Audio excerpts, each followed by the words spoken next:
good morning and welcome to Today in LA. I'm Mike Amos and he's Bill Rice Jr. and he's Forrest Lee as we start a Tuesday on our show, and I hope everybody's doing well. It's had a happy Memorial Day. Where I was, it was packed with people. That's all I can think about. First of June.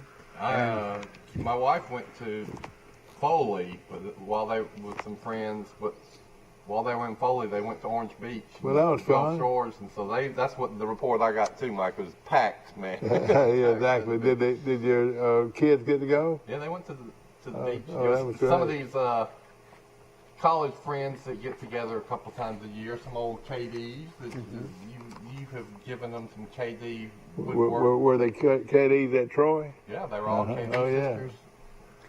Tight ass. Well, I bet they were having fun. Yeah, you're right. You know, speaking of Memorial Day, I want to remember all the men and women who lost their lives, you know, to protect and keep our freedom. You know, in the Civil War, we lost about 650,000 men. And in World War I, we lost about 116,000. That was just in about 11 months. World War II, 405,000. The Korean War, we lost 36,000. Gulf War, I may have wrote this down wrong, but it's 58,000. That right? Yeah. No, that's Vietnam. Yeah, That's Vietnam. Yeah. Yeah, that would be Vietnam. And then in Afghanistan, Iraq, and all those were close to about 3,000. Well, I tell you what, our prayers are to all of those men and women who gave their lives that we can live and live prosperly, and we're forever grateful. Yeah, D-Day will be on Sunday, I believe. D-Day, remember D-Day, the invasion of Normandy? The longest day. Yeah. Was that on? That's coming up. Yeah, that's 6th right. of June. Mr. McMillan here in Troy, I don't know if Mr. McMillan's still alive or not. No, he's not alive. He's gone, but he's the daddy of the man that became the CEO of Sarah Lee. Yeah, Steve McMillan. He played basketball with him. He piloted some of those landing craft that went into D-Day. Yeah. And I think he hit the beach. His first landing craft hit the beaches about an hour after the battle started. So that would have been in the. Well, I tell you what, the battle. Those that went in first didn't have much of a chance to win. I mean, to live, because it was just such an onslaught of artillery that hit that beach that morning. Yeah. Boy, I think during the Battle of Iwo Jima, there was over 7,000 Marines killed during all that. And just think how the Lord's provided us with life, and those guys left it early. But, you know, I'm thinking they just got an early visit to heaven, you know, and hey, they are very, in very good shape. Well, that's what we're going to find out, I think, one day, that, hey, don't worry about those folks that have left us. They're going to be in very good shape. That's a good picture of Mayor Lunsford right there. Well, I tell you, I want to thank your brother Bobby, who is the editor of the Troy Messenger. Well, he's the publisher. Publisher or whatever. I don't know the difference in an editor and a publisher. But this is former Mayor Jimmy Lunsford, who died this past week, and our dear friend. And I don't know, I tell you, you can write all you want to write, and you still can't write enough the superlatives about the great Jimmy Lunsford. Well, that's well said, Mike. You know, something I call him, you know, and I've read all of these articles, and I'm so proud of the way the Messenger is that put this in print. And let's see. Good morning, you're on Today in L.A. Good morning, how are you? Good. Good morning, Mike Amos. What's going on? Not much, man. Trying to get back to a little reality. Had a good little trip to Tallahassee, and got back to the beach on Saturday, and saw 4 sharks in the water on Sunday, and then saw another shark in the water on Monday. Oh, boy. So sharks are out and about in this beautiful water down here right now. now. Where they? There's a great white shark pinging the coast of the Gulf down there. I read on Alabama.com. Boy, that'd be Alligators scary. near the Tennessee River. I tell you what, we start getting a lot of white sharks, you'll start not seeing a lot of tourists, and I would be one of them. But When's the last time you've been in the water? That had one of the more rare sightings. I don't know if you saw it, Dad, but I know Maryland. Yeah, I saw it. I saw it. Manatee Yeah. out in the Gulf of Mexico, and that's a very strange sight to see a manatee out there. And he wasn't moving very fast either. He just took his time, you know. Aren't they huge? Yeah, they are big. They are. They're like giant sea cows. I'm like whales out there. I want to finish saying what I was saying about Mayor Jimmy Lunsford, and of course they honored him so well in the Messenger and the other places, and I was proud to see it. But you know, they don't make a Jimmy Lunsford every day. I'll tell you that.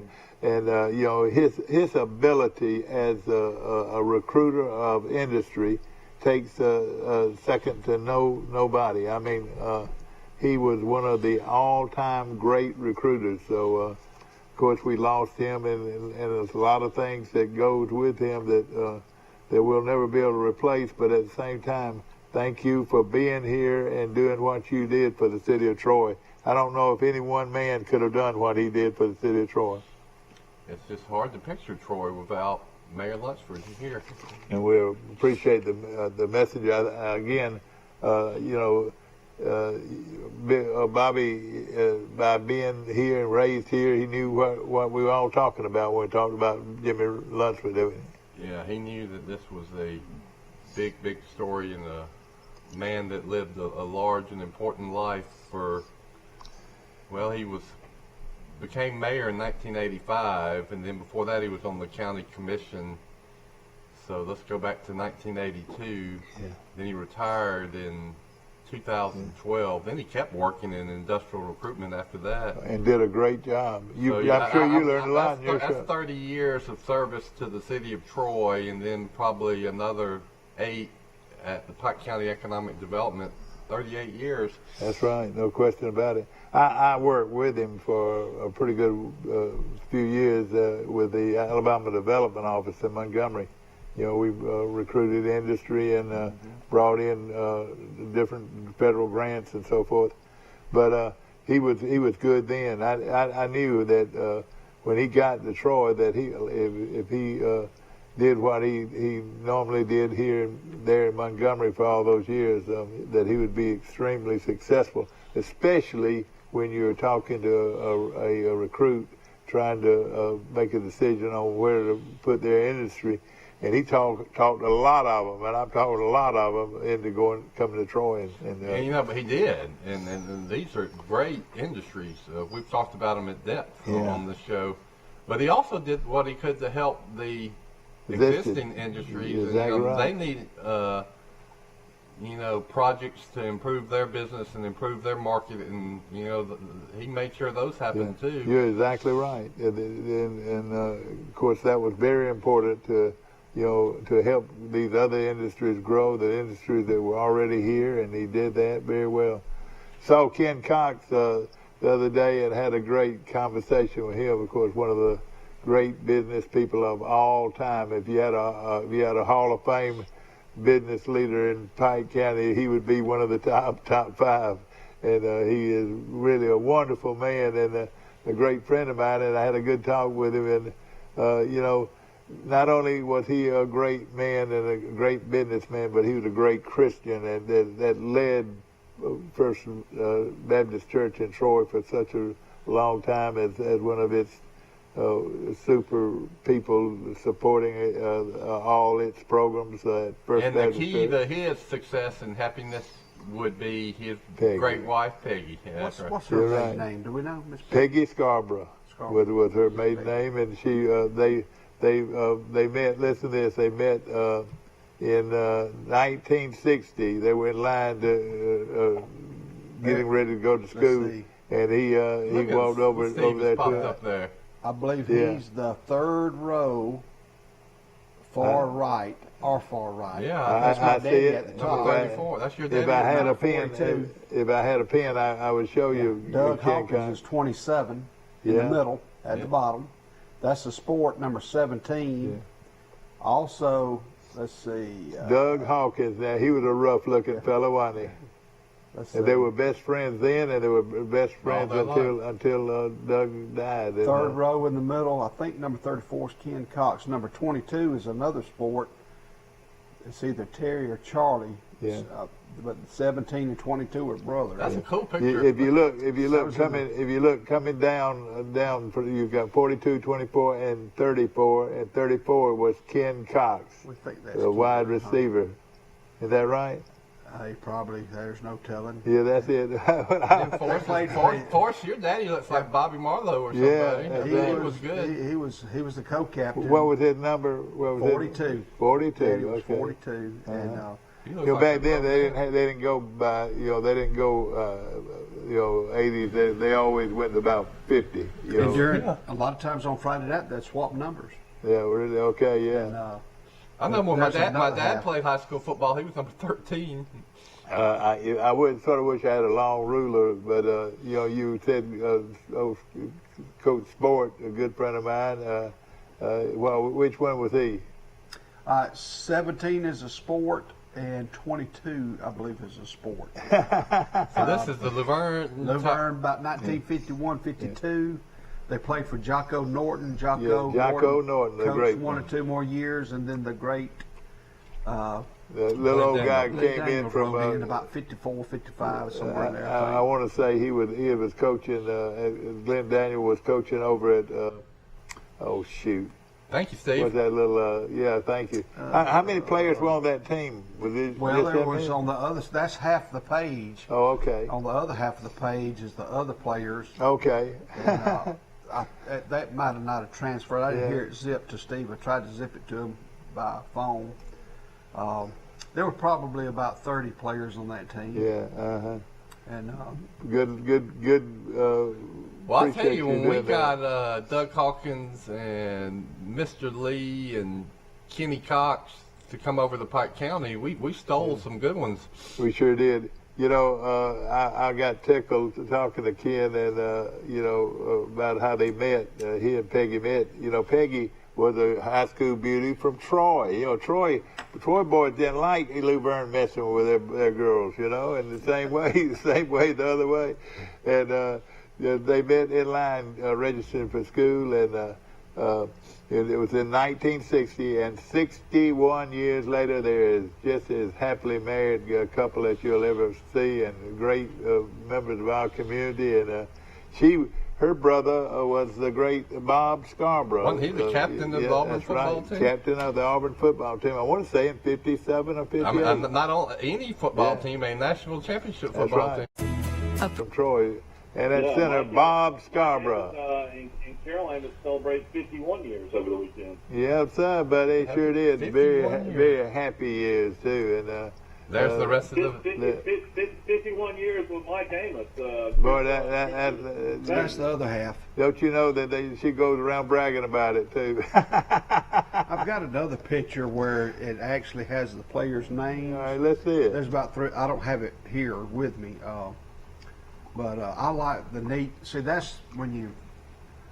All right, The football picture layout was like this. You had, and then to look at a player, you had to turn it up like this. That layout. I think somebody won an award for that somebody at the yearbook at Pike Liberal Arts or Charles Henderson or Goshen needs to copy that and do their players.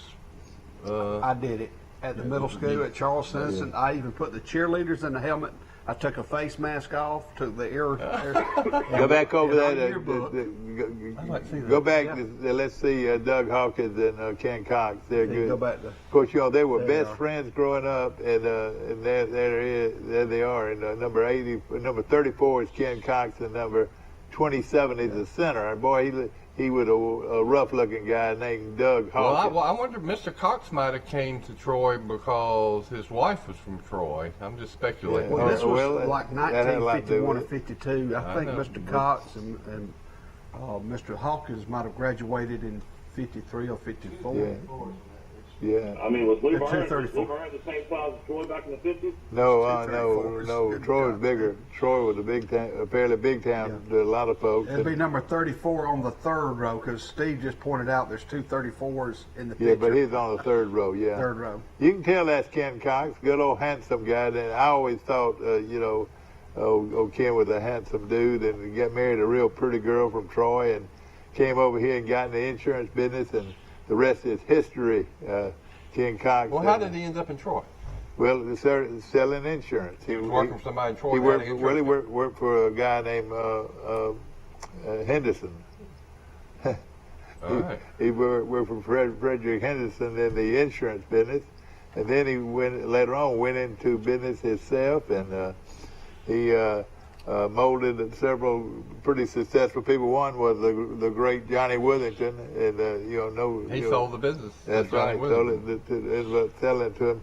But those two great Christian men ran that insurance company, and I say that, and not lightly, because both of them were huge members of the church. One of them, Johnny, went to South Side, and Ken Cox went to First Baptist, and both led their churches very well.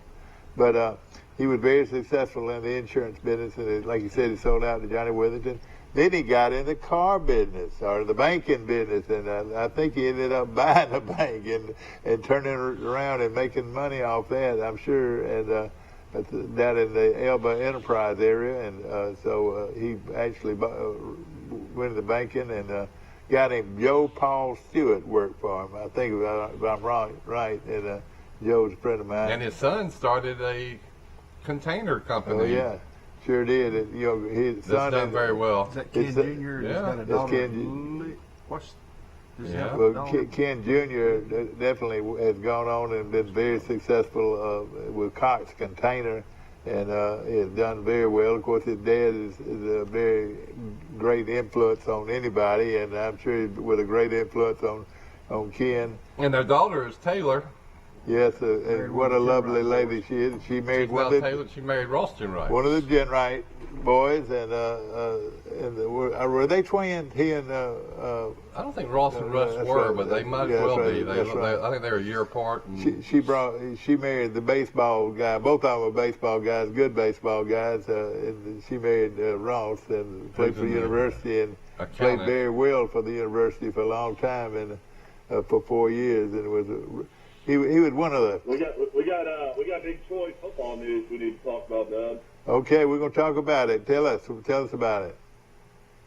Well, we talked about the transfer portal and that these great players from Troy can go anywhere.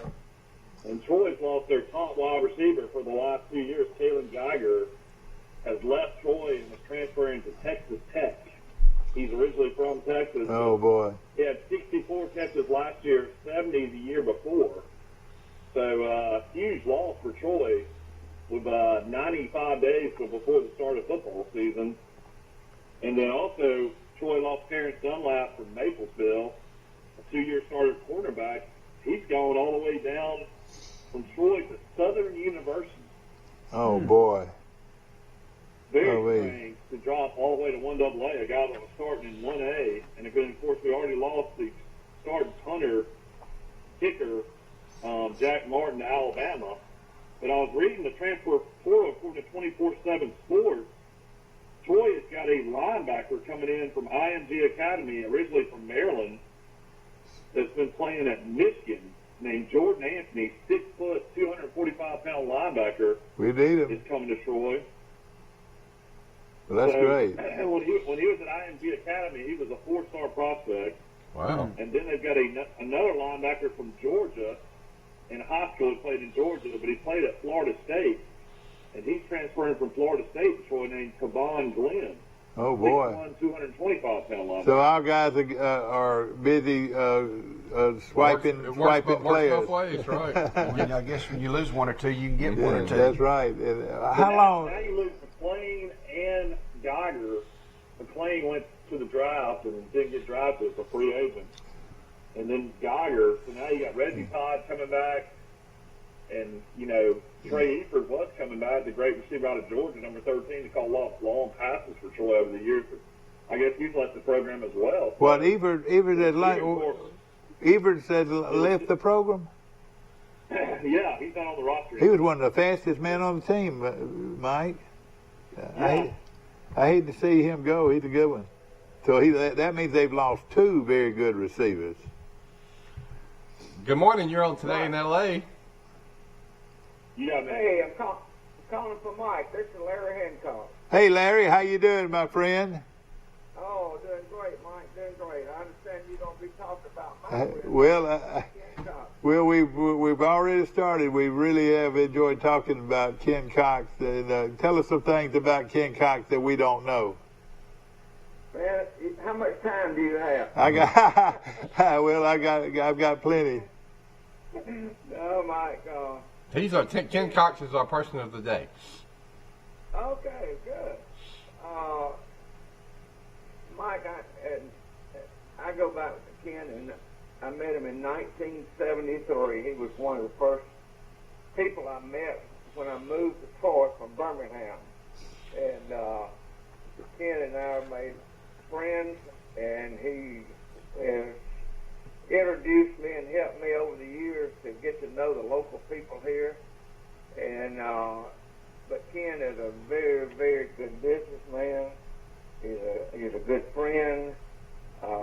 If you look back at his history, he's driven by business. Just think about the businesses that Ken has had over the years. He built Cox and Associates Insurance from a one-man office when he started to a thriving business, one of the tops in the area and the state in the insurance business. And then he was in the banking business, investment business, owned the Cox Ford dealership, Cox Container Plastics, and other things. So Ken has really been a doer and a mover and a shaker in the Troy community. And he's a true friend of mine, but he is also not just business. He is a very fine Christian man and active in the First Baptist Church, and has been a vital part of the First Baptist Church over the years. Yeah. And Ken's one of these people that's not wanting to be out front to get a lot of credit. He's getting things done behind the scenes, and he's just a good family man, good community man, and a fine Christian man. But tell you one other thing, Mike, about Mr. Cox. He is the reason that I'm in the real estate business today and have been since 1975. Ken told me, he said, you need to be in the real estate business. You know how he is. He keeps on, you need to be in the real estate business. And I did. I got my real estate license, went into business in 1975. And I also, Ken helped me get in business. I rented an office in his insurance office. And that was probably the biggest thing I did, because I got to meet so many people, and he sent so much business to me. And it wasn't a lot of people in the real estate business in 1975. That's right. And he saw a need for it and thought I could do it, and thank goodness I could. Yeah.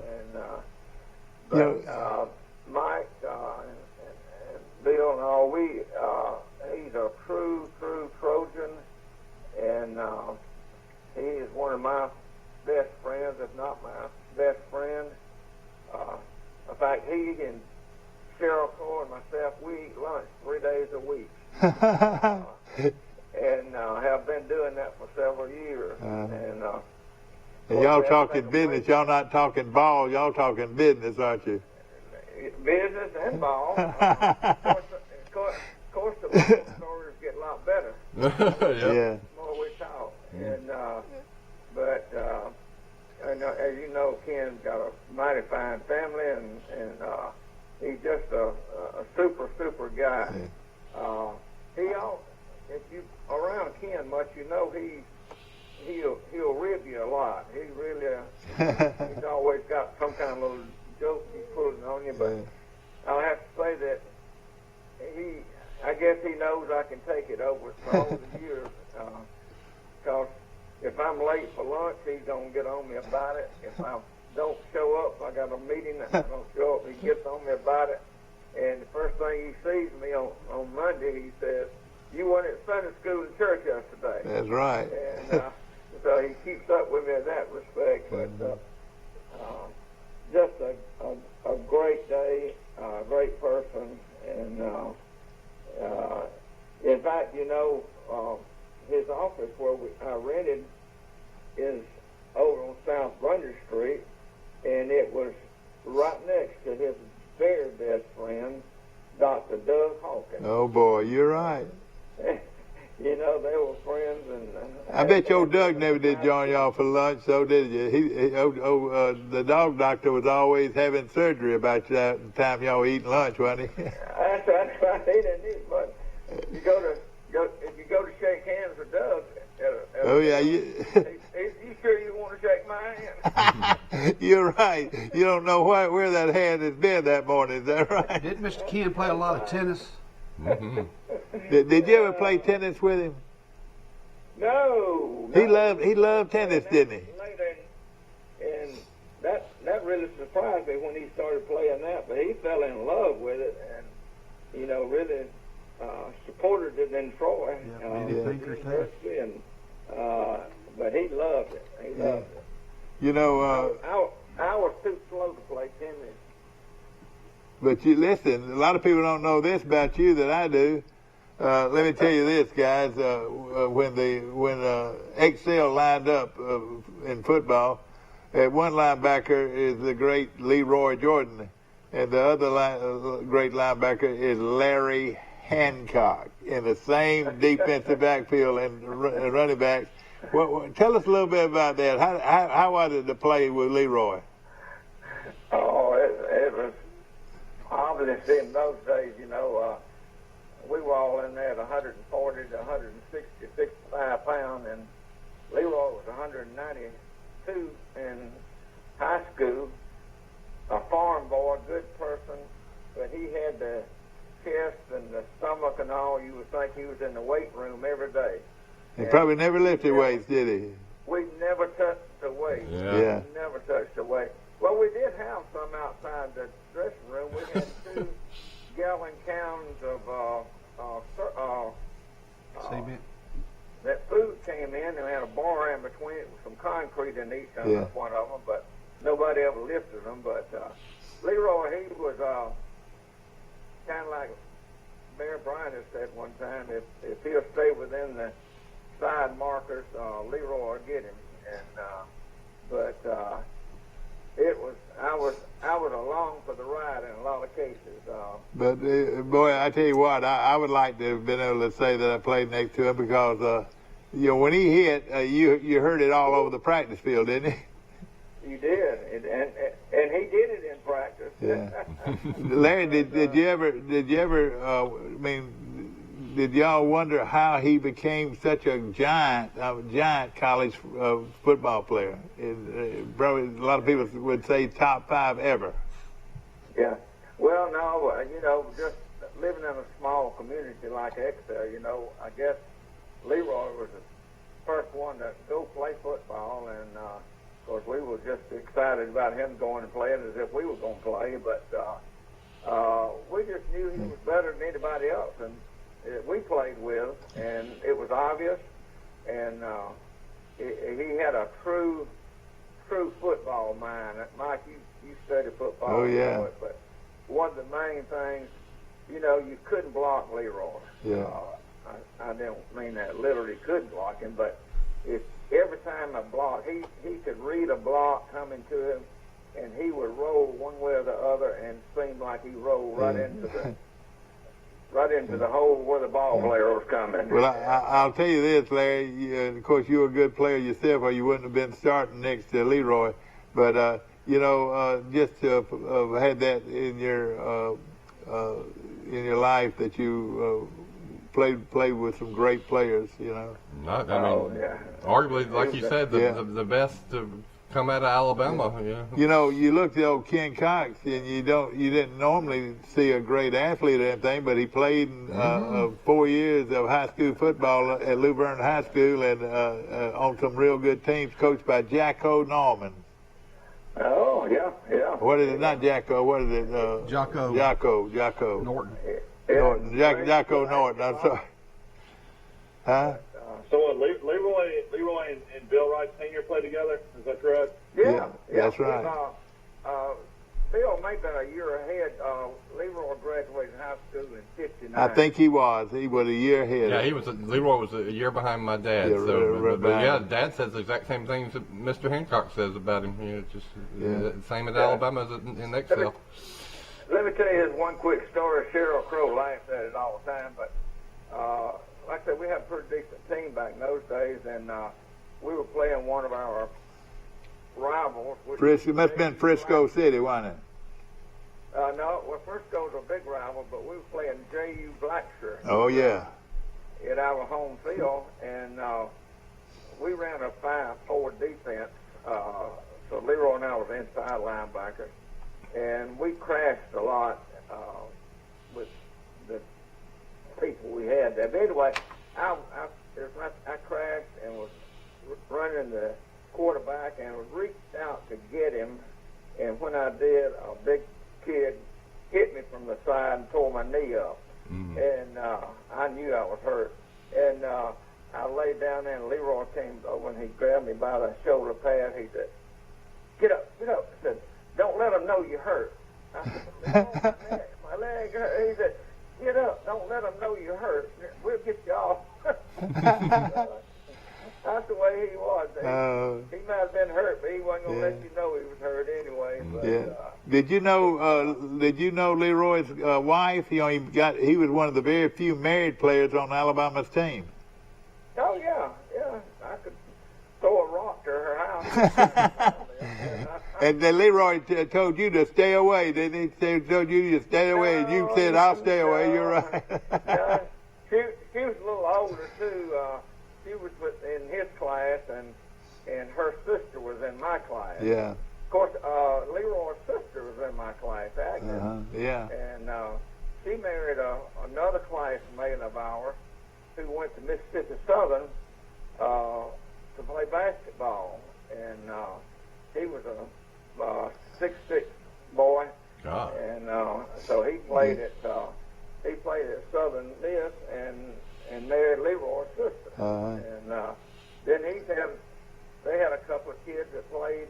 One that played at Auburn and one that played at somewhere over in Mississippi. So it's a small town.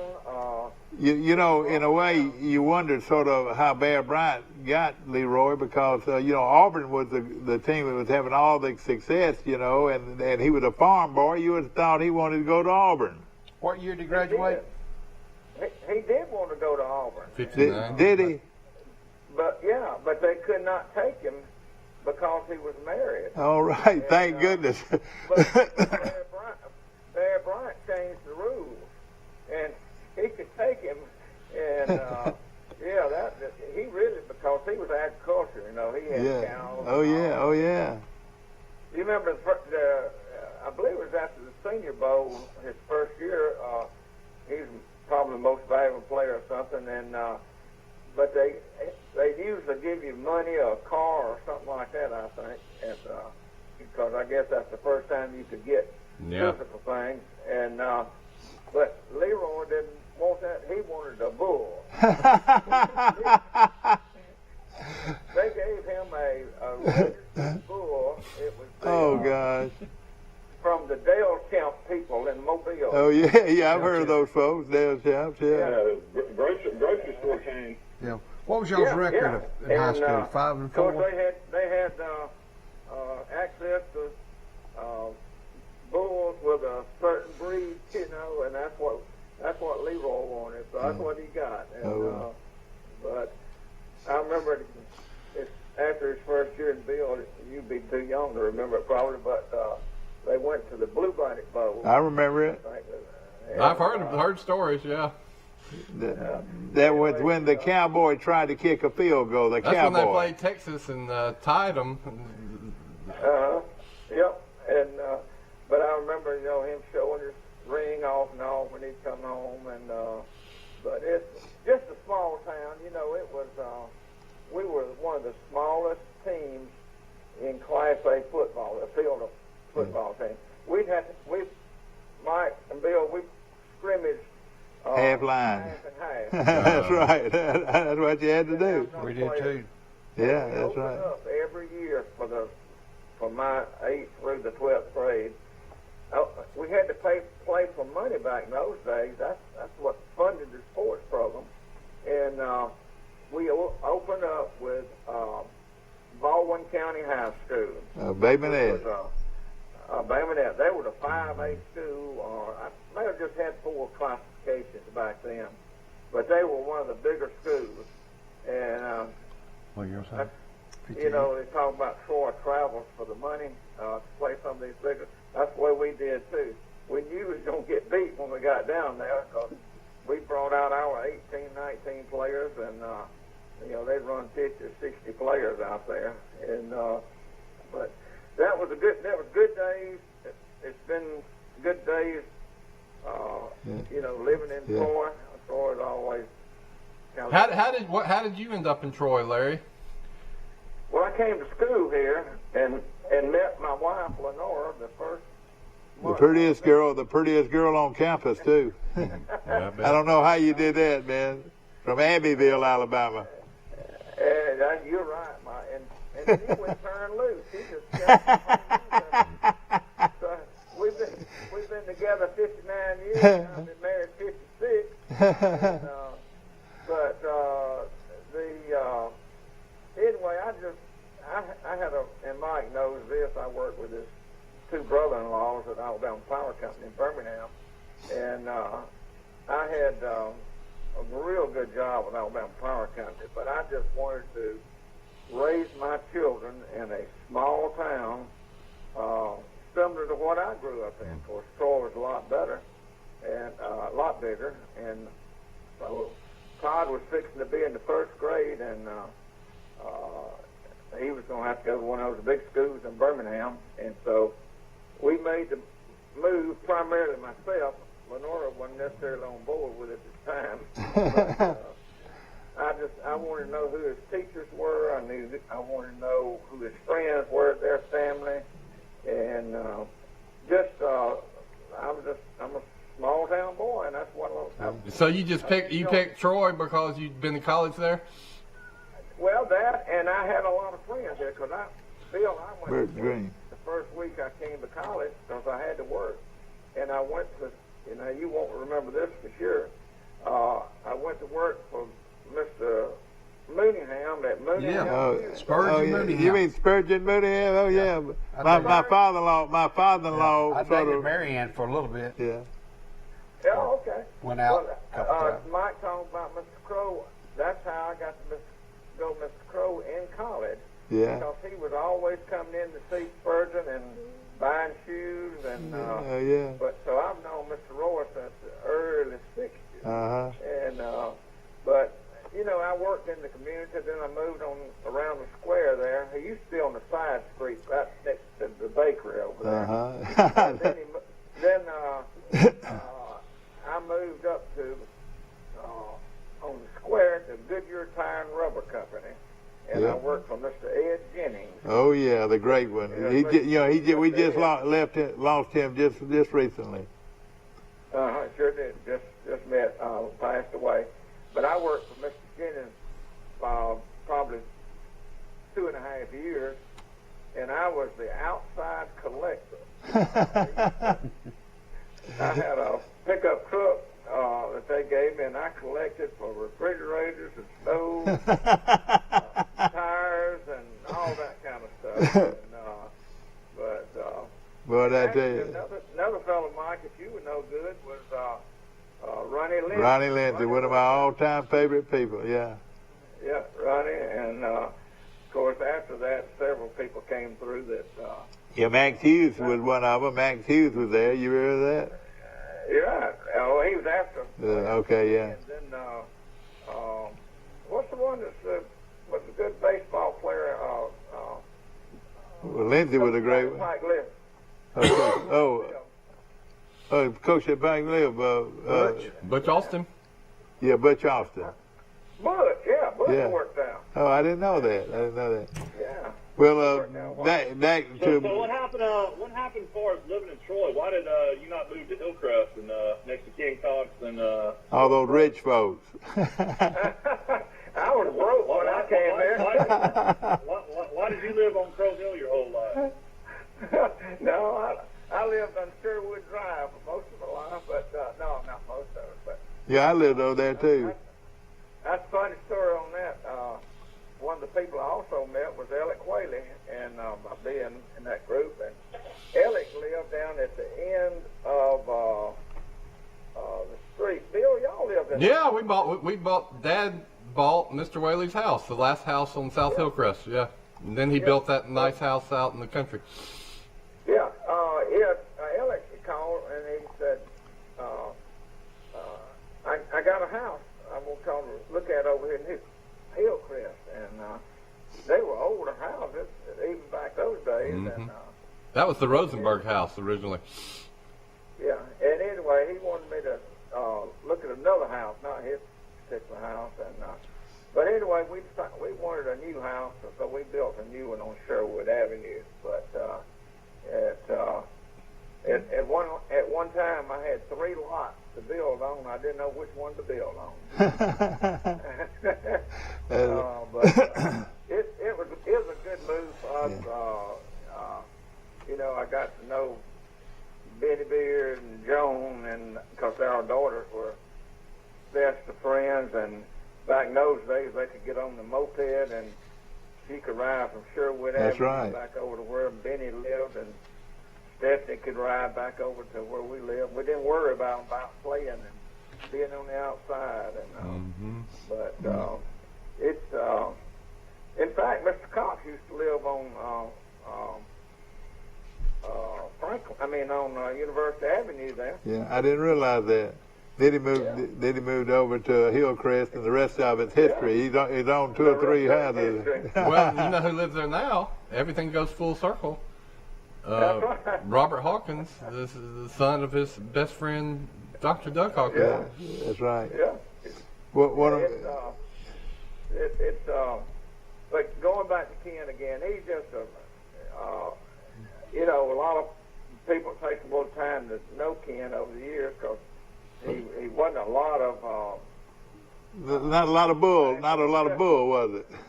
No, he was business, and but if he likes you, he really likes you. And I was fortunate enough to be. Like I say, I have to credit Ken with most or a lot of my success I've had, ever what that may be, in real estate because of his encouragement. He's always an encourager. And he thought, and you could tell that by the different businesses he got. He knew insurance business, but he got into automobile, he got into banking, he got into plastics. Getting another one in the He always looked for the best and how he can make it work better. We appreciate talking to you this morning, and I've got a kick out of it, Larry, and I look forward to seeing you soon. Thank you. We got another call, Larry. Thank you, Larry. That's great. Okay, see ya. Mike, I'm gonna have to Yeah, bye. Boy, what a good guy to recognize you, a good friend this morning. Hello? I don't think I... Yeah, man. Okay. Who's this? All right, you on to? I've lost everybody. Oh boy. Yeah, I'll call Oh back. boy, there we go. You got me. Now when they call back, they'll just speak Yeah, one line. It'll be hopefully easier. they'll call back. Tell Plus them, we just lost you because we had two. Yeah. There we go. Let me We're go. talking I'm gonna about have to Ken Cox leave this morning. to go to the golf Thank you so much, my friend. He's off. Are they calling? We'll take a short break if you want to. Okay, sorry we lost you earlier. You're on Today in L.A. Good morning. This is Johnny Witherington. No. Witherington at right tackle, play fails to Hey, Johnny, game. this Is that right? Bill Rice and, of course, Mike Amos. See you for us. One of the hardest hitting safeties that Charles Simpson has ever had was one Johnny Witherington. And it didn't matter whose side you were on either. Let me tell you, he was willing to fight you whether or not you were on the other side or he was on your side. Is that right? I don't know about that. Oh, one of my dear friends forever, for all these years, Johnny Witherington. Johnny, we were talking about Ken Cox, and I don't know if anybody knows Ken Cox more than you do. Well, we go back into the late 60s when I first met Mr. Cox, and he's been a special mentor of mine and my friend for, he and Miss Peggy both, for that matter, for a long time. Well, you are one of the great lay ministers. I call you a lay minister because I've heard you speak so many times behind the pulpit. He's led you in not only in business but also your spiritual life. Well, Mr. Cox was a godly man. I often saw his Bible sitting on his desk or on the seat of his car. And he certainly had a big influence on me in a lot of positive ways, for sure. Of course, you were in city government for, ladies and gentlemen, more than 30 years, and, what a wonderful, wonderful civil servant you were for the city of Troy. And I'm sure old Ken always probably said, won't you tell him, go into this and find out about this and that. And I'm sure he sort of used you a little bit by you being that close to the mayor's office. Well, he encouraged me, and once I became interested in seeking to serve on the city commission, city council, and he supported me the entire time, that I served there, and that meant a lot to me. Yeah. Well, sort of tell us where it all started. Of course, I know you sort of where you were, and then where you've gotten to be today. Well, I went to work with Mr. Cox on June the 1st, 1972. You noticed it's 49 years ago today. Oh, boy. I worked with him for 25 years, and then later on, in November 1, 1997, he sold the insurance agency to me whenever he, got interested in pursuing, the plastics business and the Ford business, so I'm grateful to him, for giving me the opportunity to purchase the agency, but it was very special to work with him those first 25 years. I learned a lot from him, he was always a highly motivated individual. He very focused, smart man, and I always appreciated, him being patient with me as I sought to learn the insurance business, and I'll always be grateful for that.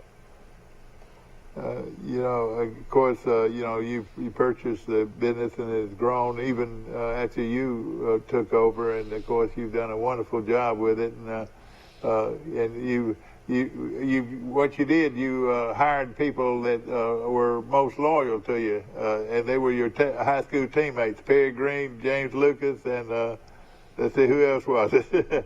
Yeah, but those guys were your best friends, and they came to work with you. That's very special.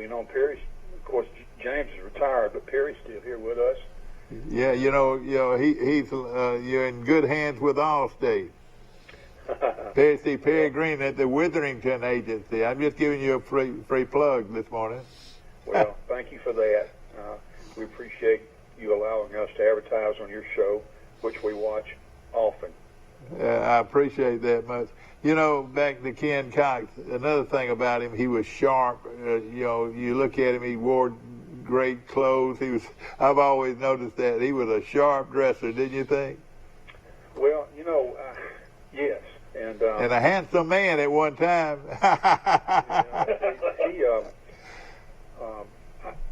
I noticed at an early age, back in the 60s, he and Miss Peggy would come by my dad's service station, Royal Tire Service. I don't know if you remember that, but I remember it very well. He was always, very friendly. He was always dressed to a T, always kind and friendly to me. Both of he and Miss Peggy were, and I'll always be appreciative of that. Older people being nice to young people or giving attention to young people means a lot at a young age. Well, I can see you on Saturdays, even after we played a game, you were having to be downtown to work the filling station. You were that old rough old boy. You never smiled. Hey, you never smiled at anybody. You were.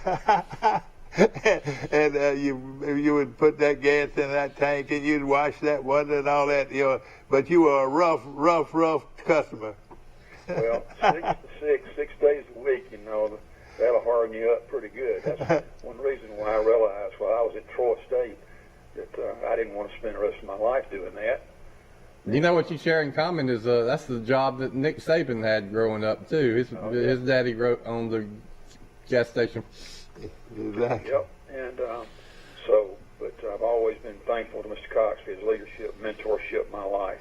Still do appreciate that. Yeah, and again, different personalities. Now you're a guy that you didn't have the exact kind of personality. You were a hard-nosed guy, selling insurance, and he was one of these sit-back, classy, good-looking businessmen. Y'all didn't always match. Is that right? No. I'm scared he'd let me go. Never. What did you say? What did you say again? He said he never clashed with Mr. Cox because he was afraid he'd let him go. I immediately listened to what he told me to do and did it willingly. Glad I did. Yeah. Yeah, of course, since I got you on the phone, gotta mention your relationship with former Mayor Jimmy Lunsford. Yeah, I still mourn his passing. He was a dear friend of mine. We served on the Troy City Commission, the Troy City Council, and for a long number of years. And he was a friend of mine, a confidant of mine, and he'll be greatly missed in our community. There's no doubt about that. I knew Jimmy very well too. I've been around him, and it never really surprised me the success that he had as mayor. But now, in Johnny Withington, now there was a man that had his own mind. Now I know Johnny Withington; he had his own mind, and the council didn't always agree with the mayor, did he? Oh no, quite the contrary. We always worked together to seek to find the best solution to any problem or difficulty we had, and I think he helped build a good team. Teamwork. Together, everyone achieves much. Team, and he did a great job of that. Something that I remember so well about Jimmy as mayor. He would, and you mentioned it in the article in the Messenger. I thought was well done. The Messenger. I think the Messenger, and this will be a good thing you can tell Bobby. Don't you feel like the Messenger is doing a better job than it ever has about actually promoting people and getting the word over? Very happy about it. I appreciate the Messenger so much. First thing that I want to get when I wake up in the morning on Messenger Day, publication days, is a copy. Yeah. And I appreciate them so much. Of course, we go a long way back, and Mom and Dad were very special. Yeah. Well, a lot of people. Did you have a paper route? Yeah, I did. As a matter of fact, for a period of time, Wiley Sanders had the advertiser route in Troy, way back, and I would sit on one side and throw papers, and he would drive. Yeah. How about that? Now, wait a minute. Now, who was driving? Wiley was driving. Wiley, you actually was on a paper route with Wiley Sanders? He was making that paper route easier. Yeah, that's the way to do it. He was really young back then. I was really younger than that. I was in the newspaper business so many years, and I'd get the paper out, cover the events, write the stories, lay out the paper, take it to the printer, get it back, roll papers, and then take a paper route at 11 o'clock at night. And how about that? And it would be, but I would be driving, and I'd have the passenger window open, and so there's, I was throwing it, and if I would have had a Johnny Witherington that could have at least rolled them and then threw them for me, that would have expedited it. If I'd known Johnny Witherington was my messenger carrier, I'd been scared, man. I'm afraid he'd want to hit me in the head with one of those papers. No, you just characterized it. I wouldn't do that. No, let me tell you this something that. Back on Jimmy Lunsford, he had a committee. A lot of people didn't realize this. He had a committee of city of department heads and so forth, and and then on the council and so forth. That when a client came in or a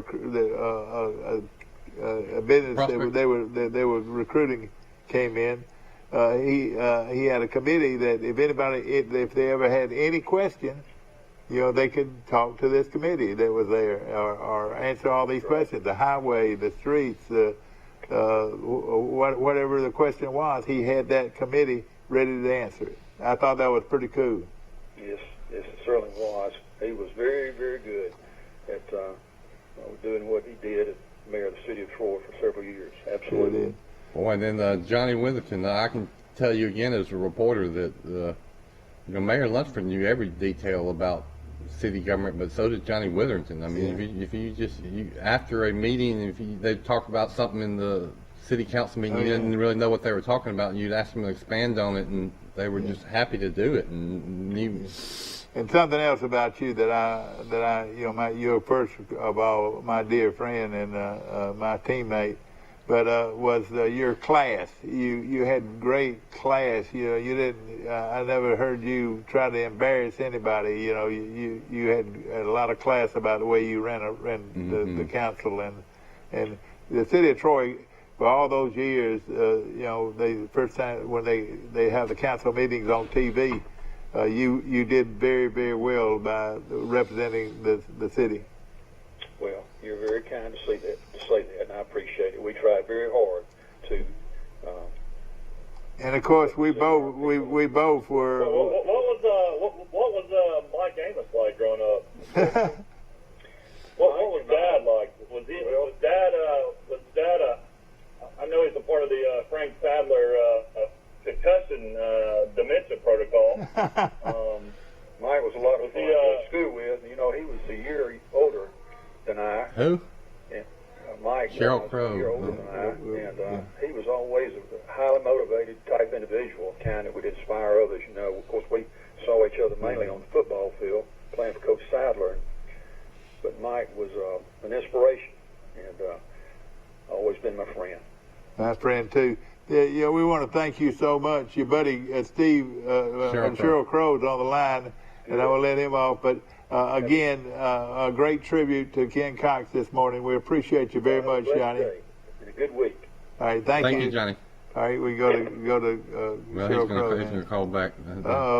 He might not know how. Let's see. Of course, we were talking about Ken Cox and different people this morning. We wanted to also remind everybody of Jimmy Lunsford. Losing Jimmy Lunsford, and what a great asset he was to the whole community. Good morning. You're on Today in L.A. Good morning, Bill. Hey, Mr. Crow. Hey. Thank you so much for calling in. It's my childhood buddy, Cheryl Crow, on the line. And of course, Cheryl, we appreciate you calling this morning. We were talking about your good friend Ken Cox. What do you have to say? Yeah. I thought I was going to be able to say something about Mr. Cox, Mike, but Mr. Hancock has covered it all. Did you hear Hancock this morning? Yeah, I'd like for Hancock to represent me. He does a good job. He does. He did a great script there. Y'all all, you've got a lot to say about him, I know.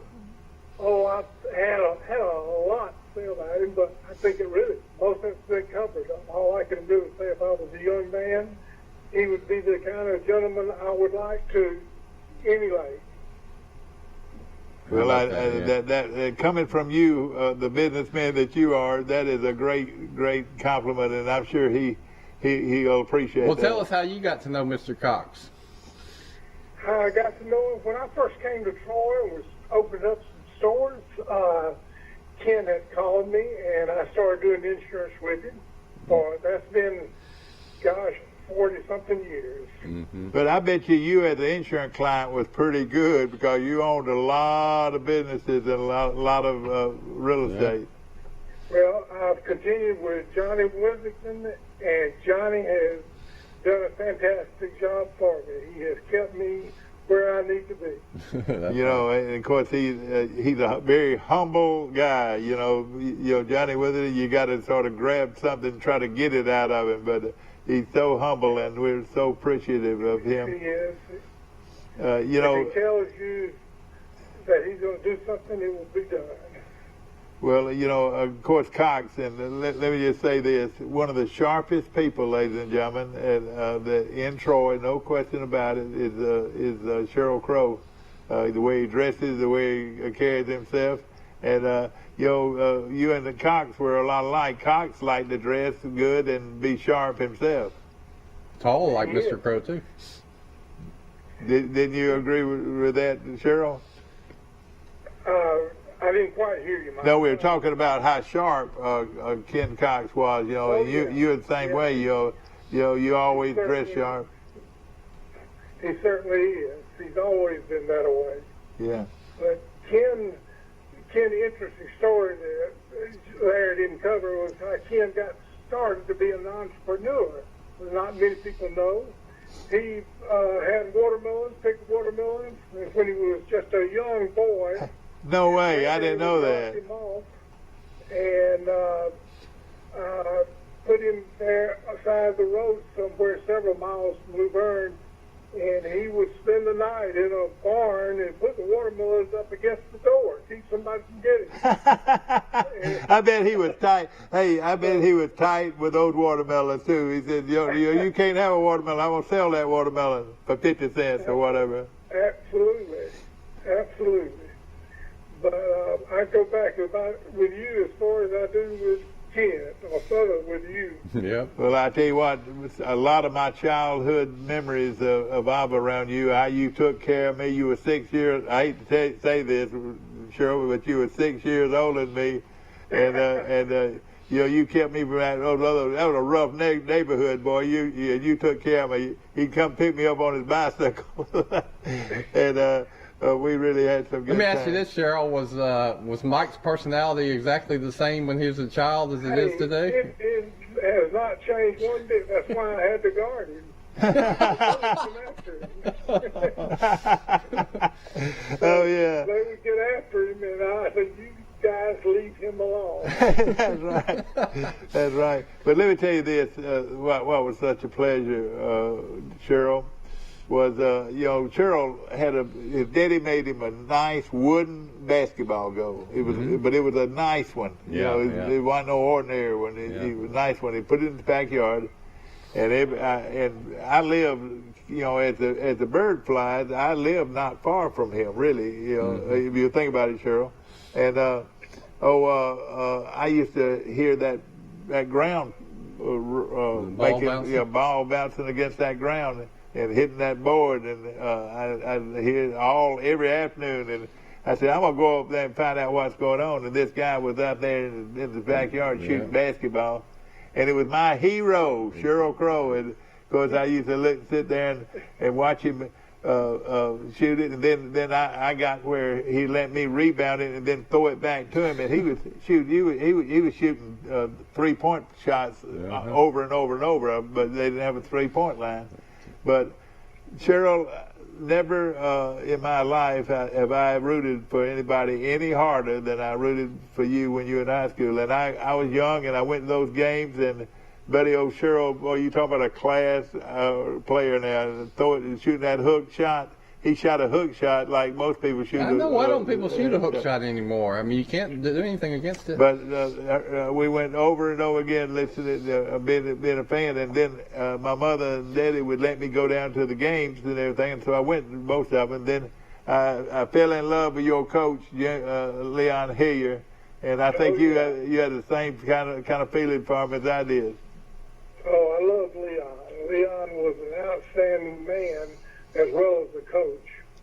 But now, Mike, there's one thing I want you to get real straight to Mr. Hancock and Mr. Cox. Okay. They always laugh at him when I told them I turned down a scholarship from Auburn. Yeah, I said, Mike Amos is the only one that knows. That's right, I did. And I shared that with somebody the other day. I shared that with somebody. We found that, Yeah, the other day that Auburn Shug Jordan actually offered you a football scholarship, but you wanted to play basketball, and you had already signed with the group in Mississippi. Correct. But they say nobody would turn down a football scholarship to Auburn. I said, well, and you're looking at one, they both that's right. I'll tell you something else about Cheryl. Ladies and gentlemen, is he didn't play but he played but 1 year of high school football.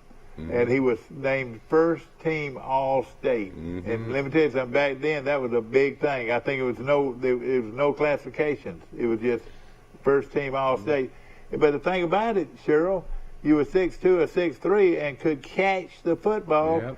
And another thing about you, and you've been doing this all your life, is that you could run. You could run with most anybody. Well, you look like a basketball player, but you also look like a football player.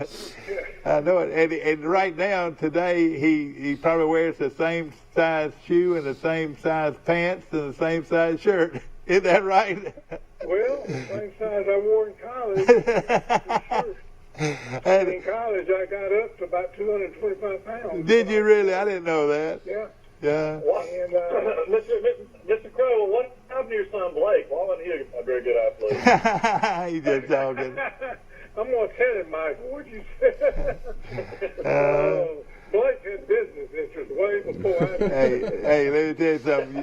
Being smart. Hey, Cheryl. Of course, I know you made your family live this way too. But the best thing is to be smart and know something about what's going on in life. And your son Blake did all of those things. Yeah. That didn't surprise you. Well, but Barry's a doctor, Doug. I know it, but Barry's all right. You tell us, Cheryl. You've got 2 boys, and one of them is a doctor, and a very good doctor, and then Blake's a very outstanding businessman. And what happened to you, Cheryl? What happened to you, man? Well, I struggle. I'm proud of both of them. But Cheryl, while we got you on the line and we're talking about Ken and your dealings with him, but you as a businessman, I don't know if many people can beat it, but what you did, you bought up a lot of real estate on the bypass, and the rest is history. Well, I was fortunate that I had a bank that would take a chance on that. And now he is chairman of the board. Hey, listen, now he is chairman of the board of that bank. Well, that's been fortunate too. Well, that's a good point. And all these great business success stories we have in Troy and Pike County, it's, a lot of them wouldn't have been success stories if they didn't have a bank that believed in them. And, a Johnny Withington, a Larry Hancock, a Cheryl Crow. Well, but you're absolutely right. A bank can help you get started. Yeah. Now I want to talk about one thing that's real important. Crow's Chicken. Ladies and gentlemen, we're talking to the founder of Crow's Chicken. How about that? Well, that's all I got to say. One of my biggest mistakes, Mike, was not franchising. I would get at least 50 calls and people come by wanting a franchise. And that's when I started building Taco Bells and other things, and I just never did it. I wished I had. Yeah. But I tell you what, it would have gone safe because that chicken is outstanding. And the thing about it, y'all never changed anything. You kept it the same, and I do believe that's the way you did it. You didn't start bringing, talking about chicken salad and all this stuff and everything. You stayed with that one great piece of chicken. Well, that's exactly right. I knew people in the South, they were going to eat fried chicken, and you could come out with roasted chicken and all you wanted to, but it never took off. Yeah. But of course, it was. What about the pizza? I know you had Brooks, and then you had Pizza Village. Yeah. Did you have Pasquale's too? I did. Pasquale's was the first one I had. I had 4 Pasquale's, and then I got into the chicken business and some other things. But you know what? You were in the pizza business way before anybody else around here. You really I was pizza missionaries. That's right. That's right. And, Came to Troy, and they didn't know what a pizza was. yeah. But one thing about it, yeah. And one thing about it, I say about you, you were hands-on. I mean, in most cases, you'd be the one fixing the pizza. So I guess Pasquale's was the first pizza restaurant in Troy, correct? Oh, that was the first one, right. Yeah. I had a choice between Pizza Hut and Pasquale's, and I chose Pasquale's because they had a broader menu. Yeah. And I just thought it was a small town. But Is Pasquale still around, or is it? There's They got a few in Birmingham. yeah, not many. There were 270 when I had mine. Yeah. And I bet there are not a dozen now. But it's amazing. You know, it can come back. It's like Jack's restaurant. You remember that? There was a lot of Jack's, and then they went down to like 10, and now they're coming back. Oakwood, the first one. Yeah. And, but that is. Go ahead. Yeah, we're here. We're just remember that we started talking about Mr. Cox, and now we're talking about Pasquale's Pizza. I love Pasquale's. He insures my business, so he's been knowing me for a long time. All right, Stromboni. How many years, Mr. Crow, have you and Ken and Larry Hancock met either for coffee or breakfast? Y'all been doing that all y'all's lives, haven't you? Gosh, in the last 10 years, we've been eating together at lunch, but I've known Ken and Larry for 40 years or more. And you know, if I saw you guys sitting down, maybe throw in a Ben Beard, you're talking about some of the leading business people in Troy and Pike County. Mm-hmm. You know, that group, and I'd love to know what all was said at those tables. I'm sure you've gotten some ideas over the years in business from sitting there and listening to them. Is that right? Well, you'd be surprised what we probably talked about. You talked about ball probably too, didn't you? But they're great people to listen to. You know, one of your great friends was one of my great friends. Want to talk about interesting characters in Pike County history. Nick Costes, your running buddy. Yeah.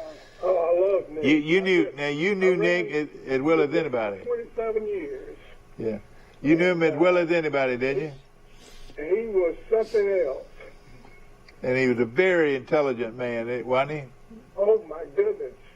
Intelligence is not even the word. He learned Germany on a ship going overseas and learned how to speak German in a few days it took him. So that's where he used to read calculus books just for the fun of it. Yeah. But he allowed you to run next to him. He didn't allow a lot of people to run next to him, did he? No. I mean, really, you probably felt honored by that, didn't you? But we ran for, I know, a good 27 years. He was a dear friend, real good friend. And of course, Cheryl Crow has had a lot of good friends over the years. And well, you know, it's like Mr. Cox. You know, he seems to have he's got a private personality, and you know he's quiet. But until you get to know him, and then you see that the twinkle in his eye, and he'd play with you, and no telling how many things he did for his Lord Jesus Christ. He put Christ first, and true Christian, and he's not all show. He doesn't talk about himself very much. That's right, and he's always been that way. And we salute Ken Cox this morning, a local Troy businessman. He's alive and well, and of course doing well, and lives in a fabulous house. Did y'all play tennis together? Did y'all play tennis? No, I played tennis in college, but I have never played here in Troy. Yeah, and of course he's always got me about it. Y'all played tennis. I don't know. Hey, no, never played tennis. Hey, it would be very competitive if you had played tennis with Ken Cox. It would have been very competitive, wouldn't it? Yeah, you would always try to win. I know if I know you. Pretty good. You know, I know Mr. Cox and Kenny, or Ken, his son, both got a great passion for tennis. 'Cause I know that because I would see him when I would go to the Blue Gray Tennis Classic in Montgomery when I lived up in Montgomery, and they would come up Yeah. and watch those college tennis matches. Yeah. Well, he did. It's one sport that he really loved. I think he loved it better than anything he's ever played. You know, Cheryl, you know something about you. I always marvel at the way you dress. You're sharp, and you always look good and stay in good condition. And I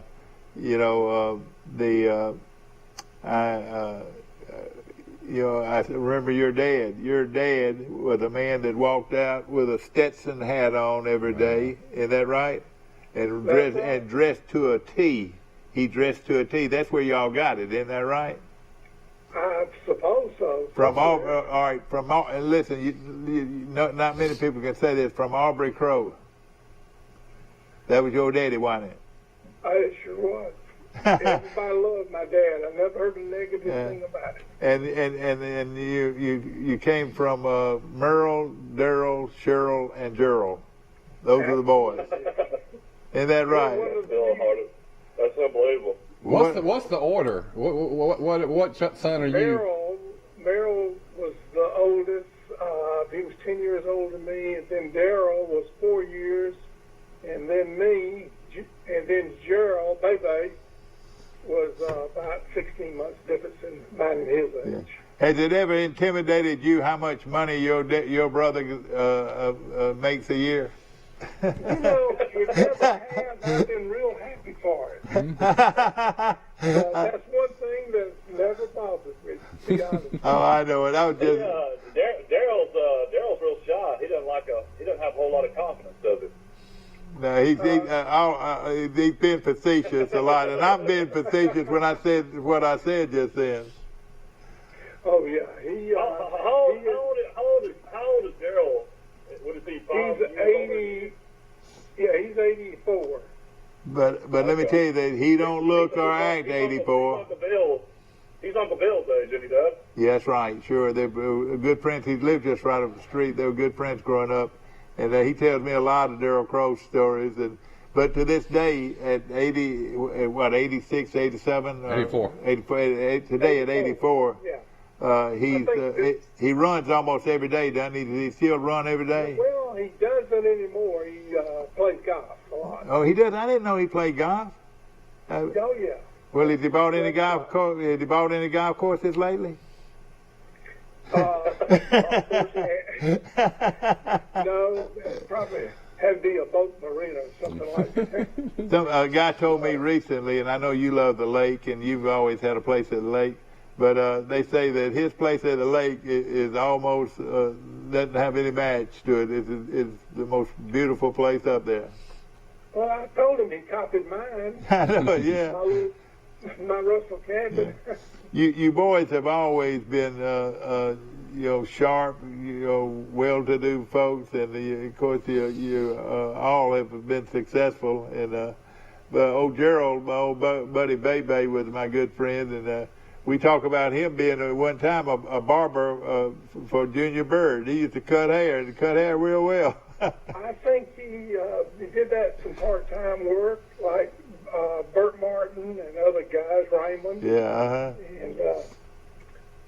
But then he got into the chicken business and did pretty well. He did pretty well. He sure did. But it was too confining for him. Yeah, he liked to hunt fish, didn't he? Absolutely. Yeah. Absolutely. Well, Cheryl Crow. On the bass circuit. Yeah. Mm-hmm. Mr. Crow, you used to run Chancellor Hawkins a lot too, didn't you?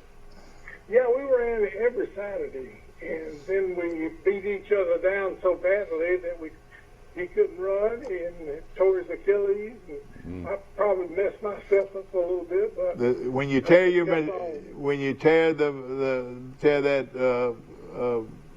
what is it? Achilles. When you tear the Achilles, that's a nightmare for a runner, and it takes a long time to get it back. Jack still suffers from that. Yeah. Sure does. But hey, tell us about Jack Hawkins. What are your feelings? I have a great feeling. Jack is such a he's a people's person also, but very highly intelligent individual. And if he has a good vision, very visionary type person. You know, when I speak of Jimmy Lunsford, of course, we all could speak all day and all night and more than that of Jimmy Lunsford and things like that. Jack Hawkins reminds me a lot of Jimmy Lunsford. They were class guys that knew how to operate and knew how to work people, and he was a wonderful people person. You're right. I agree with you. I certainly agree. But Jack's been a good friend for many, many years. And now let's hit another man here, Don Maestri. What is your relationship with Don Maestri? We were just great friends, Don and I did. I always want to be the guy at Navy or who's the fifth man, sixth man on football team. I told Don, you can call me out the stands any day. Oh yeah, the fifth, yeah, the 12th man or something, 6th man. Yeah, the 12th man, Yeah, 12th man man. on the basketball team. Yeah. Sixth man basketball team. But Yeah, Don, Mr. Crow had a key to Sartain Hall. He used to work out up there. I know it. And let me tell you this. go in there. And I know Blake talks about it, and you talk about it. They say you can still shoot. They say that you could sit back out there. They said they want to put a one-on-one with you and Dickie Calhoun as being the best shooters around. You and the lawyer Calhoun would be a great contest. That would be a match. Wouldn't that be a great match? Dickie Calhoun made more shots with no shoes on. He'd come out there barefoot. He probably just got off work and he took his shoes off and he was waiting for supper and he came out there and shot barefooted. Dickie was a great player, I heard. Hey, he was at Lanier, Sidney Lanier, and of course he made all state. Track athlete too. Yeah, had the state record in the broad jump. I'll tell you a little bit about it. The state record was something like, wait a minute. Oh shoot, broad jump. What was it? 20? Yeah, 24, about 24 feet. 24 feet, I think, was it. And he broke the state record in the state track meet. But the next year, a guy named Richmond Flowers came around and broke it. You remember Richmond Flowers? You know, I might talk to you, Mr. Crow, later. I want to do a story on the Troy basketball team that scored 258 points, talking about what an amazing accomplishment that was. But in that story, I want to talk about how Coach Maestri worked so hard to build the fan base for that basketball program. I'll tell you exactly how he built that fan base when we have time. Okay, I mean, I think that could be a national story. I mean, he went to this running gun three-point offense that was so amazing, but he also took a little sleepy basketball program with a high school gym, really, and he built a really good following of basketball. Bill, you know what Maestri called it, don't you, Bill? No, what? Showtime. Oh yeah, that's Showtime. right. That's right. It sure did. Yeah, he brought in Red, the guy that could spin all the balls, and then he had your son Blake could spin a ball better than anybody when we were little kids growing up. Kim Barnett would ride the unicycle in. Kim Barnett would bring a lot of folks to the game. That was the whole idea. But I'll tell you one thing. I'll tell you the biggest thing, and I don't care what anybody says, is paper airplanes. Yeah. That paper airplane deal, every kid in town came to say, I want to go to the ball game, and I want a paper airplane. Mama, I'm going to the ball game. I want Johnny and Joe and Jim and Billy to go with us. That was putting people in the stands. And then immediately after the game, they threw a ball on the court, and all the little kids were out there playing. But what I'm saying, hey. Well, they had a girl riding a unicycle. That's right. I mean, it was a showtime now. Yeah. And with those paper airplanes that they did, somebody had to bring them to the game. So all the neighborhood kids wanted to go and jump in your wagon and go. Well, I can just remember that one time there would be a couple hundred people at a Troy basketball game, and then when they would play a big Gulf South Conference game, it would be almost full. So they. Right. But that didn't happen by accident. Yeah. Hey, look! While I got you here, we got got some new businesses coming to town that we don't know about. How many people ask you that? One is churches. Yeah, Church's Chicken. Yeah. Where the clothes used to be. I'm building it for someone. Good. That'll be great. That's really good. That's going to be good chicken. You know, that's a chicken that has out, you know, gone in and competed against all these other What's chicken all places. this stuff, Mr. Crow, about this alleged chicken shortage? Or, I mean, something Billy Hickson told us that he says no, the farmers are producing just as much chicken. It must have something to do with logistics. But do you know anything about? It has to do. The big shortage is the wings, where most people. Yeah. A lot of places got into the wing stores, and that's become the big shortage right now. Wings, isn't that amazing? Wings. Yeah, I know, chicken wings. I know, yeah. Before Mr. Crow gets off, what's in the sauce? Yeah, tell us what's in the sauce. Well, as I told you, you still couldn't make it. Hey, somebody told me that one guy. I'm just kidding with you. Somebody told me that one guy asked you if you told him that he'd have to kill you.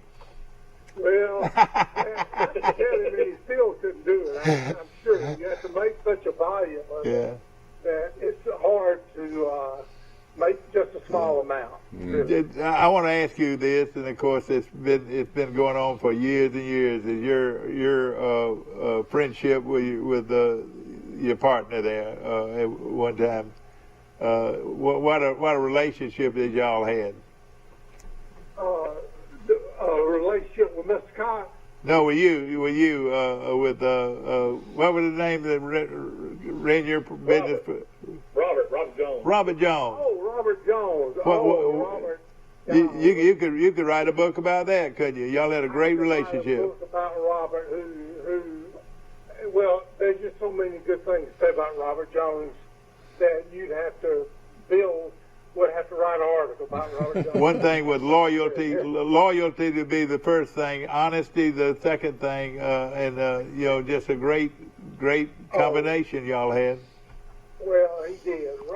He was just a dear to me, and Robert is going through a few health problems right now. I didn't know that. I'm sorry. He's an outstanding, probably the most successful black man in Troy that I can think of. And I'm awfully proud of him too, the same way. Yeah. But listen, I know about those crows on North 39th Street, and one of these days we're going to talk about you like we're talking about Mr. Cox. And of course, hey, how about the word class when you talk about Cox? He was a class act, wasn't he? He was. He still is. Oh, I mean, what I said, he still is. He still is. Yeah, he still is, and I hope I'm doing as well as he is at 85 years old. Yeah. Well, if you differed with him at all, and that group of guys, you and Larry Hancock probably were Alabama fans, but I got to do this for Ken Cox. This is in tribute to Ken Cox, my dear friend, who's alive and well, and on Flavia Circle in Troy, Alabama. How about it? The Auburn Tigers and Coach Ken Cox. And here comes the Derby. Thank you for calling in, Mr. Thank you Crow. so much, Cheryl. See you soon. We appreciate it, buddy. Thank you. And here comes Albie. Here comes Albie. The Auburn Tigers, led on the field by Ken Cox. One more time, War Eagle. And we're getting ready for the 2021 football season as the Auburn Tigers open up against that bunch. Alabama State, I think. No, Alcorn State. Akron, okay. And Mr. Cox, this is me going to you, War Eagle. Hey, show everybody what you got, Mike. Look, everybody. Yeah, exactly. I got the Athlon. The football magazines are out. Exactly right. Get ready for them. And we're going to close the show with this one more line to Ken Cox. War Eagle. We'll see you tomorrow, bright and early for today. I hope, Ken Cox, you have a great day, my friend. We love you.